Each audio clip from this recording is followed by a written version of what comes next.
Salut tout le monde, j'espère que vous allez très bien. On se retrouve aujourd'hui pour une nouvelle vidéo de hipster, j'ai envie de dire. On va parler d'un sujet dont pas grand monde parle mais qui est très important, qui moi me tient à cœur, c'est l'indice UEFA. Alors dans la dernière vidéo, on est revenu sur les 2 mois de qualification européenne en termes de compétition Ligue des Champions, Europa League et Europa League Conférence. Là on va s'intéresser du point de vue de l'indice UEFA.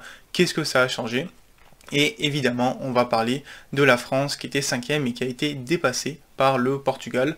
On va se demander si c'est définitif, s'il y a un danger, quelles sont les implications de ce changement de position. C'est parti.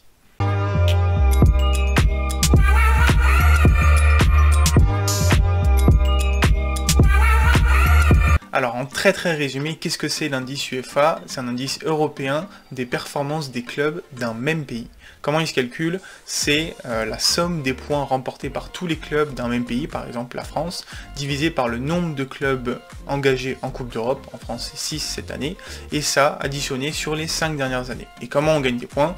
En gagnant des matchs en compétition européenne ou en faisant match nul et en atteignant certains stades de compétition, par exemple les quarts de finale de l'Europa League ou de la Ligue des Champions. Une précision importante, c'est que l'indice UEFA d'une année N donne les places qualificatives pour l'année N+2. Par exemple, à la fin de la saison 2021-2022, on obtiendra le classement à l'indice UEFA qui permet de déterminer les qualifications européennes pour la saison 2023-2024.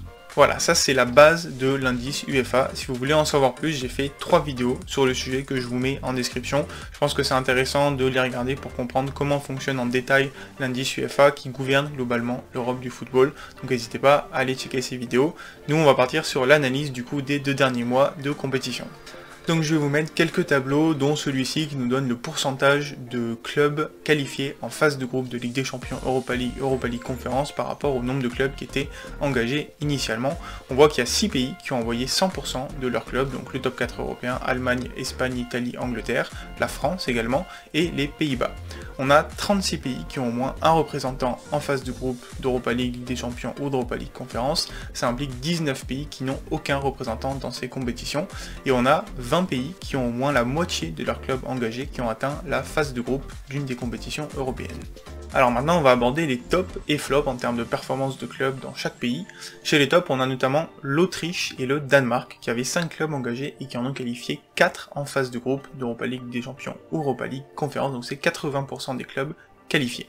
Donc là je vous fais apparaître également les compétitions dans lesquelles les pays ont qualifié leurs clubs. On a également donc la Belgique qui est en top avec 4 clubs qualifiés sur 5 engagés, même s'il y en avait un qui était automatiquement qualifié.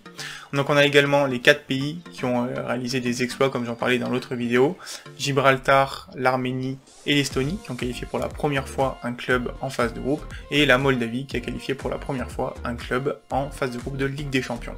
Enfin petite mention pour Chypre et Bulgarie qui avaient 4 clubs engagés en qualification et qui en ont qualifié 2 en phase de groupe. Pour Chypre c'est 2 en Europa League Conférence, pour la Bulgarie c'est 1 en Europa League et 1 en Europa League Conférence. Alors maintenant du côté des flops, on a la Russie et le Portugal. La Russie n'a qualifié que 3 de ces 5 clubs engagés, sachant qu'il y en avait 2 qui étaient automatiquement qualifiés, donc 1 sur 3 sur les clubs envoyés en qualification.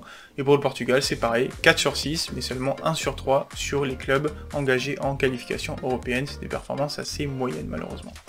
Alors parmi les pays que je qualifierais de second couteau du point de vue européen, on a également la Turquie qui a fait que 3 sur 5, la Suisse 2 sur 4 et la Grèce 2 sur 4. Pour ce dernier pays notamment, la descente aux enfers continue. Voilà, ils étaient plutôt au sommet de l'Europe, ou en tout cas parmi les pays outsiders en termes de clubs dans les années 2000. Maintenant ils régressent dans le classement au même titre que la Turquie. Et enfin, il y a l'Écosse, 2 clubs qualifiés sur 5.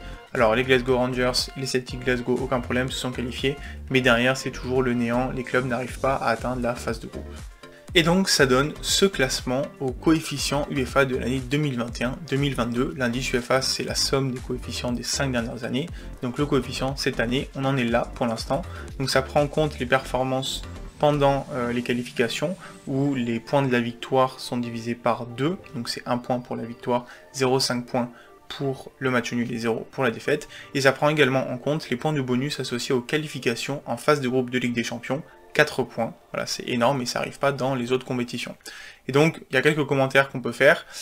Pourquoi on voit pas la France déjà? Parce qu'elle est 32e avec 2,08 points. Il faut savoir que si Monaco s'était qualifié, la France serait montée à la 16e place. C'est un classement qui a aujourd'hui encore peu de sens puisque les points via les matchs de phase de groupe n'ont pas encore été accordés. Et donc la qualification pour la phase de groupe en Ligue des Champions a beaucoup d'impact sur le classement. C'est notamment pour ça que la Suède est en tête, puisque Malmö a gagné beaucoup de matchs de qualification pour atteindre la phase de groupe, et donc ça lui rapporte en plus 4 points bonus.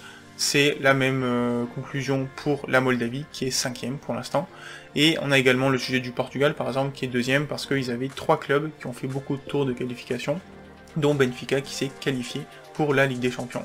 Petit sujet également sur l'Espagne, qui est 13e aujourd'hui, alors qu'aucun club espagnol n'a joué le moindre match, mais comme ils ont 5 clubs qualifiés en Ligue des Champions, 5 x 4, 20 points déjà, divisé par 7, on arrive déjà à un classement honorable sans que l'Espagne n'ait joué le moindre match. Alors maintenant je vous montre l'indice UEFA en temps réel, c'est-à-dire que c'est la somme des coefficients UEFA des 5 dernières années, avec celui de l'année 2021-2022 qui est en cours de réalisation, donc on va suivre ce classement petit à petit dans l'année. Il y a pas mal d'enjeux qui vont être assez importants à suivre. Alors pour le coup, de la première à la 4e place, on s'en fout un peu, ça change pas grand chose. Peu importe ton classement parmi les 4 premiers, tu auras 4 clubs qualifiés en phase de groupe de Ligue des Champions, donc on va s'intéresser plutôt à la 5e place, où là, il y a en jeu, le Portugal a dépassé la France. L'écart est très faible, donc 0,5 points, et on va suivre cet écart tout au long de la saison, avec les Pays-Bas qui vont peut-être se joindre à la lutte l'année prochaine, j'y reviens un petit peu plus loin. Un autre enjeu, c'est la 10e place, puisque c'est la dernière place à l'indice UEFA qui octroie une qualification directe en phase de groupe de Ligue des Champions pour le champion. Alors ça peut être la 11e place dans certains cas, mais on va pas y revenir tout de suite. Globalement, c'est la 10e place qui est importante à retenir. Et là, il y a une lutte assez importante entre l'Autriche, l'Écosse, la Russie et l'Ukraine. Enfin, à partir de la 12e place, c'est assez serré. Ce qu'il faut retenir, c'est la 15e place, puisque c'est la limite pour avoir un deuxième qualifié en phase préliminaire de Ligue des Champions, c'est-à-dire le deuxième de son championnat à partir du 15e intègre les qualifications pour la Ligue des Champions. Enfin, tout en bas du classement, il y a quelque chose qui s'est joué, c'était les 4 dernières places à l'indice UEFA, puisque les 4 derniers à l'indice UEFA, ils envoient leurs champions en tour préliminaire, où il y a 4 équipes qui vont s'affronter pour qu'une seule équipe puisse se qualifier pour le premier tour de qualification en Ligue des Champions pour le début du parcours du combattant. Et donc cette année, on a le Kosovo et les îles Féroé qui ont laissé leur place à l'Islande et la Macédoine du Nord dans le top 4 à la fin, ou plutôt le bottom 4 du coup. Et donc on aura le champion de Macédoine et d'Islande qui se joindra à celui d'Andorre et de Saint-Marin dans le tour préliminaire. Alors on en vient au sujet de la France qui a été dépassée par le Portugal et on va répondre à la question, est-ce que c'est définitif et est-ce qu'il y a danger pour 2024 ? Pourquoi danger pour 2024 ? Puisque on sait qu'on a la nouvelle Ligue des Champions qui va arriver, qui permet, on pensait, à la France d'avoir 4 qualifiés en Ligue des Champions. Mais c'est pas exactement ça. C'est 4 qualifiés en Ligue des Champions pour le 5e à l'indice UEFA. Et donc ce qui va décider de qui sera 5e pour la saison 2024-2025, c'est l'indice UEFA à la fin de la saison 2022-2023. Donc il reste 1 an et demi pour sécuriser cette 5e place, et pour l'instant la France est derrière. Alors il y a des arguments pour le oui on est en danger, et des arguments pour le non on n'est pas en danger. Alors oui on est en danger parce qu'on a 2 clubs en Ligue des Champions, alors que le Portugal en a 3, et le fait de se qualifier en 8e de finale de la Ligue des Champions, ça apporte 4 points bonus à l'indice UEFA, c'est énorme, et donc statistiquement il y a plus de chances que les Portugais aient qualifié en 8e que la France. Et il y a un autre sujet, c'est que l'année prochaine, pour l'indice UEFA, donc 2022-2023, on enlèvera la saison 2018, et donc sur cette saison-là, la France avait marqué presque 2 points de plus que le Portugal, et donc le Portugal va récupérer encore des points d'avance, donc si on fait des prévisions, le Portugal a provisoirement 3 points d'avance sur la France à l'orée de la saison prochaine. Alors quand on regarde dans le non, la France n'est pas forcément en danger, il y a déjà le fait que les clubs portugais qui sont en Ligue des Champions ont peu de chances de se qualifier pour les 8e de finale. Il y a, je pense, le Sporting qui a ses chances, sinon pour Benfica et Porto, à mon avis, c'est mal embarqué. Alors qu'à côté, le Portugal a seulement un club en Europa League Conference, quand la France en a 4, et des clubs notamment plutôt bien armés. Monaco, Lyon et Marseille, il y a de bonnes chances qu'ils fassent de bons parcours en Europa League, et donc ramènent des points UEFA, puisque la victoire lors d'un match en Europa League Conférence, c'est 2 points, c'est comme pour la Ligue des Champions, donc ça a autant de valeur. L'autre sujet, c'est que la France a 6 clubs qualifiés en phase de groupe de Coupe d'Europe, alors que le Portugal n'en a que 4, et donc statistiquement on a 50% de chances de marquer plus de points que le Portugal. Alors mon avis là-dessus, c'est que si on regarde d'ici l'année prochaine, on part avec un petit retard, mais on peut compter sur le PSG en Ligue des Champions et sur nos clubs en Europa League Conférence. Je n'ai pas parlé, mais Rennes aussi a de bonnes chances de faire un bon parcours en Europa League Conférence. On peut compter sur ces clubs-là pour amasser plus de points que les Portugais, rattraper le retard et même redépasser le Portugal.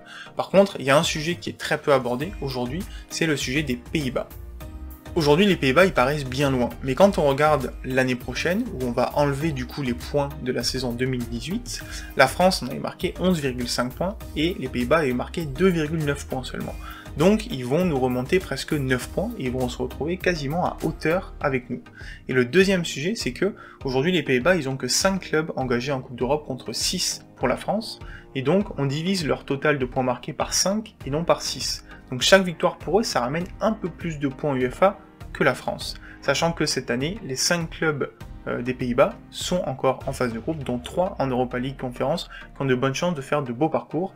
Donc je pense qu'au final, cette lutte pour la 5e place, ça va pas être une lutte à 2, mais ça va être une lutte à 3, France, Portugal, Pays-Bas, et ça va être très intéressant à suivre. Donc voilà pour ce point à l'indice UEFA pour la plupart des pays et notamment la France. Il y a beaucoup de choses très intéressantes à dire. Je referai un point en vidéo, je pense, à la fin des phases de groupe où il y a beaucoup de choses qui seront passées et également à la fin de la saison. Sur Twitter, je ferai peut-être des points en fonction de chaque journée, même si ça peut évoluer assez vite. En tout cas, c'est un sujet que on va traiter sur la chaîne, ça c'est sûr.